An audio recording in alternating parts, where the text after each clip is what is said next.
Imagine getting a life-saving new heart or kidney, only for your own body to start attacking it like an invader.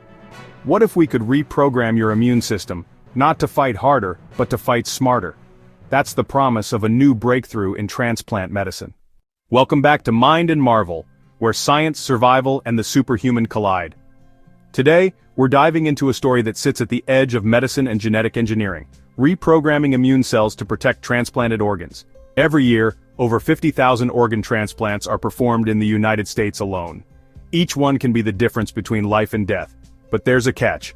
Our immune system is amazing at protecting us, but it can't tell a life-saving organ from a dangerous infection. To the immune system, it's just foreign. And foreign means attack. That's why patients rely on strong immunosuppressant drugs.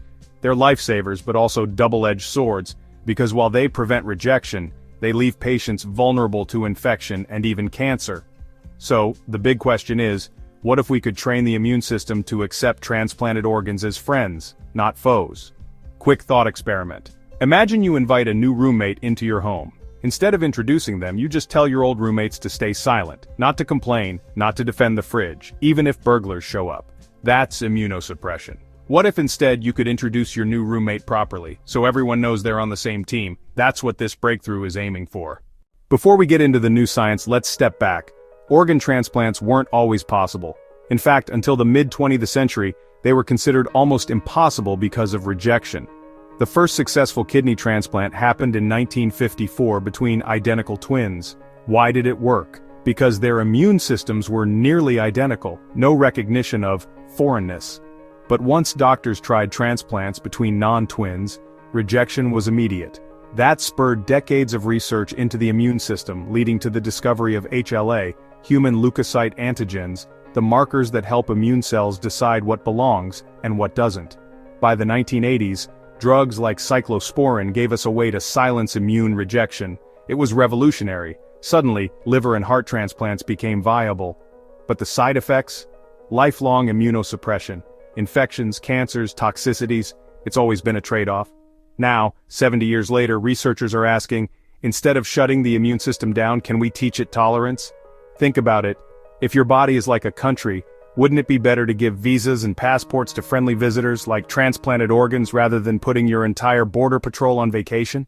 The immune system is your personal army. It's brilliant at detecting invaders, viruses, bacteria, parasites, but when it sees a transplanted kidney, it can't tell the difference between an infection and a life-saving gift.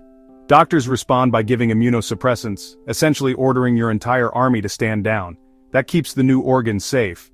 But now your defenses against everything else are down too. It's like shutting off your fire alarm because it's too sensitive. It stops false alarms, sure, but now if a real fire breaks out, you're in trouble. Would you ever turn off all your phone notifications, just so you don't hear one annoying alert? Think of it like a castle.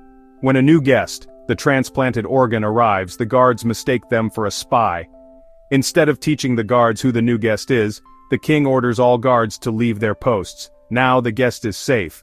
But so is every thief, bandit, and invading army waiting outside the gates. Here's where things get interesting. Our immune system already has peacekeepers built in, regulatory T cells, or TREGs. These are like diplomats. Their job is to calm down other immune cells when they're overreacting. Without TREGs, your immune system might attack everything, even your own tissues. That's what happens in autoimmune diseases. With TREGs, balance is restored. The problem is TREGs are general diplomats. They don't have a GPS for which battle to break up. They try to calm everyone equally, which isn't precise enough for the complex problem of organ rejection.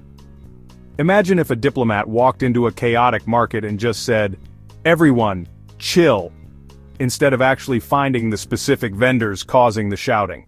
Helpful but not targeted. Now comes the breakthrough. Researchers engineered TREGs with something new, a CHAR, short for chimeric anti-HLA antibody receptor. Think of it like giving our diplomat a headset tuned only to the troublemakers' voices. Suddenly, instead of calming everyone, they walk straight to the source of the problem and restore order. In this case, the troublemakers are B cells producing anti-HLA-A2 antibodies, a notorious cause of organ rejection. The CHAR receptor works like a heat-seeking radar, directing TREGs exactly where they're needed. Imagine a firefighter who doesn't waste water on every house but sprays only the one on fire. That's targeted tolerance. If you had a GPS for your immune system, where would you want it to go first? to infections, to allergies, to autoimmune flare-ups? Drop your answer in the comments. So does it work? In lab experiments with cells from dialysis patients who had already experienced transplant rejection, CHAR-Tregs significantly reduced the harmful antibodies.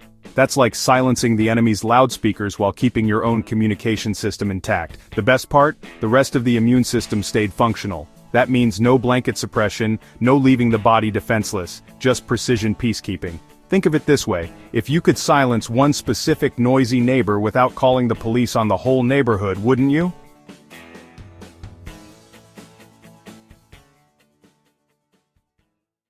If this can be proven safe in humans, it could transform transplant medicine. Imagine fewer drugs, fewer infections, longer-lasting organs, and healthier patients.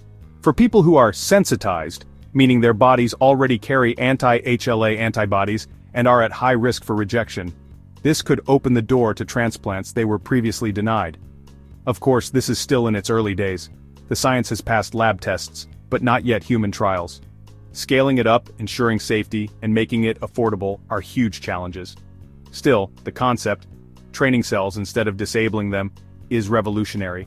It's like when antibiotics first appeared. Before, infections were deadly and unstoppable. Suddenly we had a precise weapon. CHAR-Tregs could be that kind of turning point for transplant rejection.